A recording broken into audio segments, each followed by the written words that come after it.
सुप्रभात। हम आपका दिन शुभ हो, मंगल में आप लोगों के सामने आज का विचार प्रस्तुत करने जा रहे हैं। ज्योति प्रकाश है।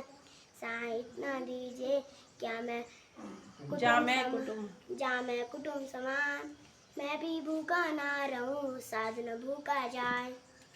हाँ, जामे कुटुम्ब समाए, मैं भी भूखा ना रहूं, साधु न भूखा जाए। ठीक है, मतलब संतोष परम सुखम, संतोषम परम सुखम, कि जो चीज हमको मिल रही है ना, हमारे प्रयासों से जितना मिल रहा है तो वो अच्छा है।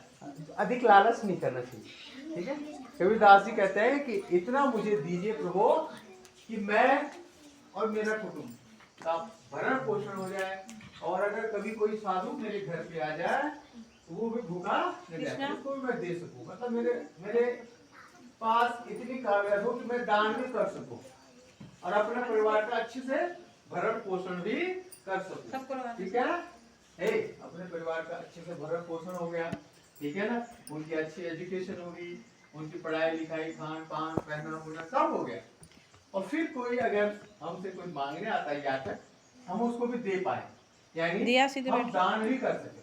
ठीक है, तो जब ये चीजें हो गई तो हो गया, इतना ही तो चाहिए, है ना, बहुत ज्यादा नहीं चाहिए करके।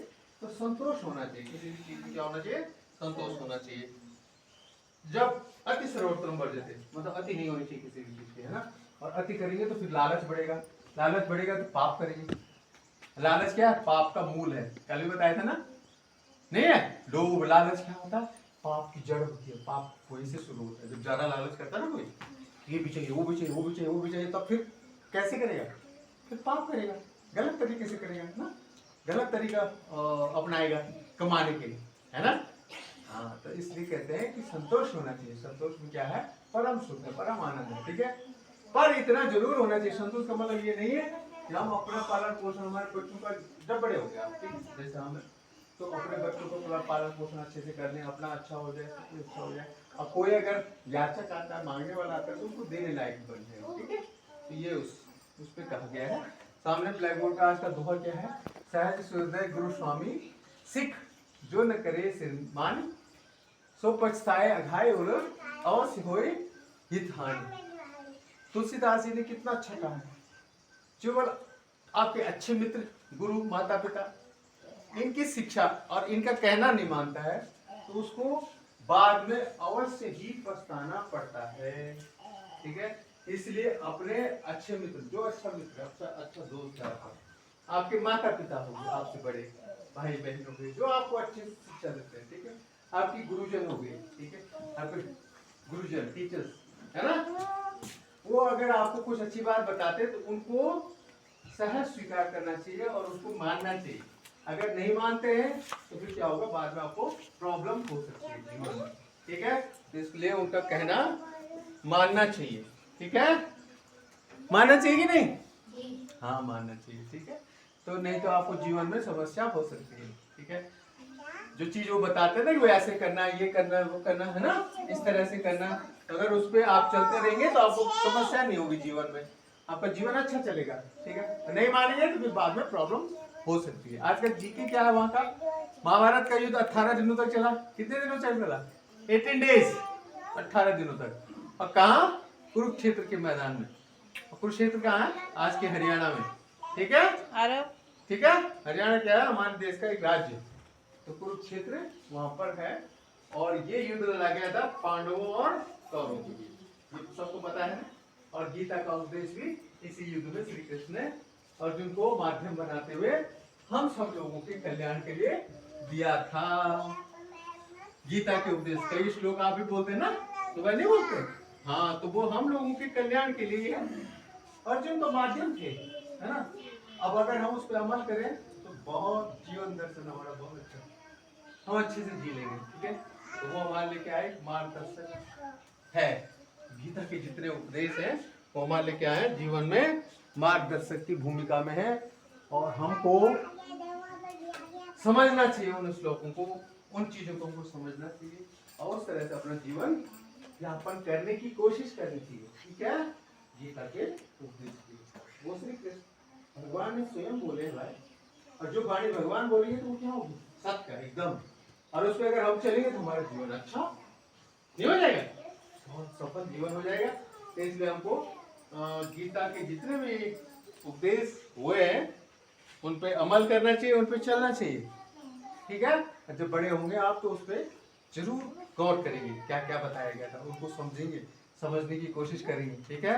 और अभी से कोशिश करो, जब कभी आपको गीता की कोई पुस्तक आपके घरों में होगी तो पढ़ने की कोशिश करना, उसका हिंदी अनुवाद भी होता है, और समझने की कोशिश करना। ना समझ आए तो अपने घर में पेरेंट्स को पूछना, पेरेंट्स नहीं बताएंगे तो अपने टीचर्स को पूछना, इसका क्या मतलब हुआ है, ये कह रहे हैं ऐसा तो क्या मतलब हुआ इसका जीवन में, ठीक है।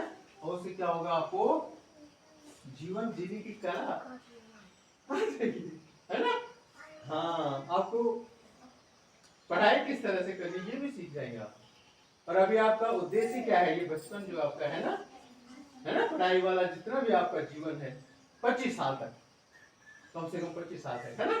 तो वो जीवन बहुत बेहतर आप बना सकते हो। जब ये जीवन आपको बेहतर होगा, प्रथमे नार्जते विद्या, तो फिर आपको धनम, द्वितीय नार्जते धनम, ठीक है।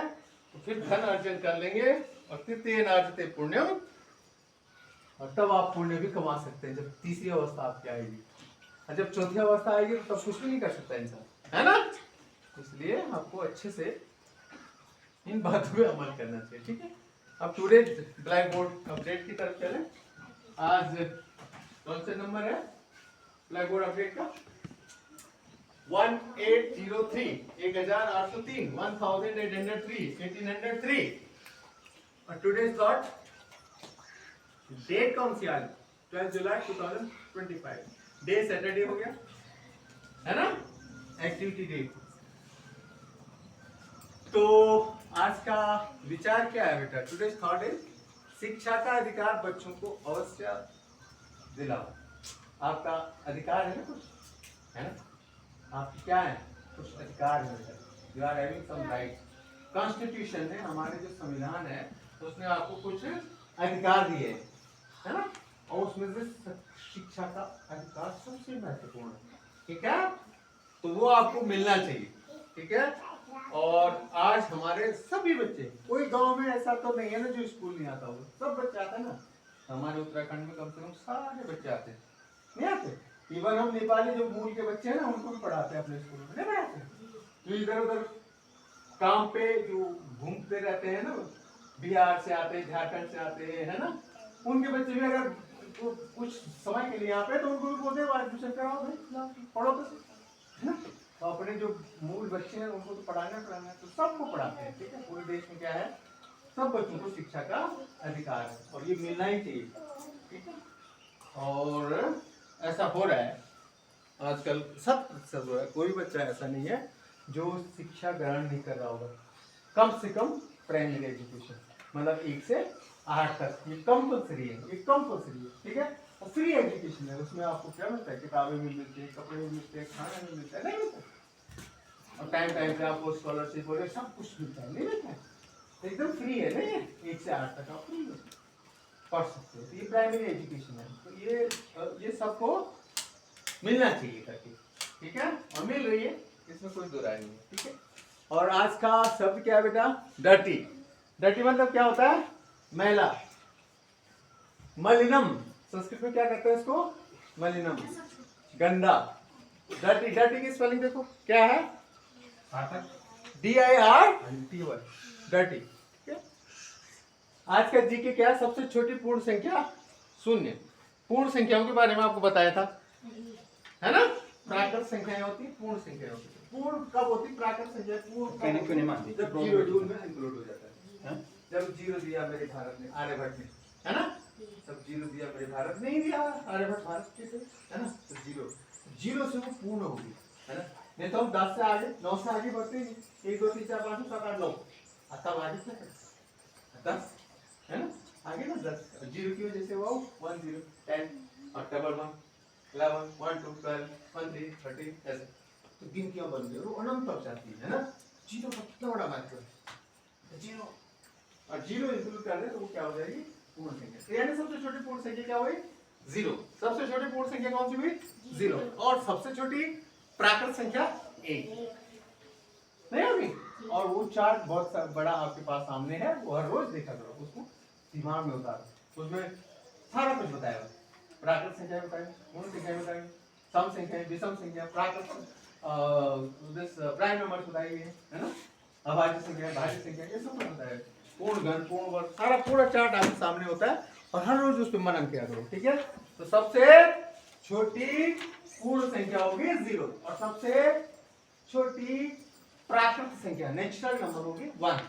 नेचुरल इसलिए कहते हैं ना उसको कि गिनती हम 0 से तो स्टार्ट करते नहीं। अब जैसे हमने आप लोगों को गिनना है तो हम कहाँ से स्टार्ट करेंगे, 1 से करेंगे, ऐसे थोड़ी बोलेंगे 0, नहीं बोलेंगे ना। हाँ, 0 जब आता है तो वो पूर्ण संख्या हो जाती है, लेकिन जब हम गिनती की बात करेंगे वो नेचुरल नंबर होंगे तो 1 से स्टार्ट होगा, है ना। 1 2 3 4 गिनती हम 1 2 3 4 करते हैं ना शुरू, नहीं, और 0 आने से वो क्या हो जाती है, पूर्ण संख्या हो जाती है। तो 0 का रूल भी बहुत इंपॉर्टेंट है, बिना 0 के तो संख्याएं पूर्ण होती ही नहीं, है ना। इसलिए 0 को भी जानना आपको बहुत जरूरी है, ठीक है। और आज का स्पेशल क्या है, विश्व पेपर बैग दिवस है भाई, 12 जुलाई को याद रखना है। पेपर बैग नहीं चलते हमारे आजकल, क्योंकि पर्यावरण को बचाना। वन टाइम यूज वो वाला वो पॉलिथीन अवॉइड ही कर रहे हैं हम लोग, नहीं कर रहे पॉलिथीन, तो पेपर बैग बन रहे, अब नहीं बन रहे। तो वो क्या होता है, बायोडिग्रेडेबल होते हैं, अगर वो मिट्टी में पड़ भी गए तो वो गल जाते हैं, पेपर नहीं बने। लेकिन जो पॉलिथीन है वो कई सालों तक, सैकड़ों सालों तक गलता ही नहीं, मिट्टी को भी खराब करता है, फिर जानवर कोई खाएगा तो उसकी पेट को भी खराब करता है ना। तो इसलिए हम उसको अवॉइड कर रहे हैं। तो उसके बदले हम क्या कर रहे हैं, पेपर के बैग बना रहे हैं, नहीं बना रहे कागज के, ठीक है। तो पेपर बैग दिवस है 12 जुलाई, याद रखना। कल क्या था, 11 जुलाई को विश्व जनसंख्या दिवस, ठीक हो गया। आज 12 जुलाई को क्या है, पेपर बैग दिवस, ठीक हो गया। तो आज का स्पेशल ये, और साथ में जयंती है सत्येंद्र नारायण सिन्हा, स्वतंत्रता संग्राम सेनानी थे ये, इनकी जयंती भी है आज 12 जुलाई को, 1917 को जन्म, ठीक है। नमन करते हुए आगे बढ़ते हैं। टुडेज प्रेरणा प्रिंसिका और टुडे सूरज कृष्णा और प्रेरणा, आज की सूरज और प्रेरणा है। प्रेरणा कौन है, प्रिंसिका। कहाँ है प्रिंसिका, हाँ, ज्यादातर वो अपडेट रहती है लड़की, ठीक है, उससे कुछ सीखो बड़े बच्चे।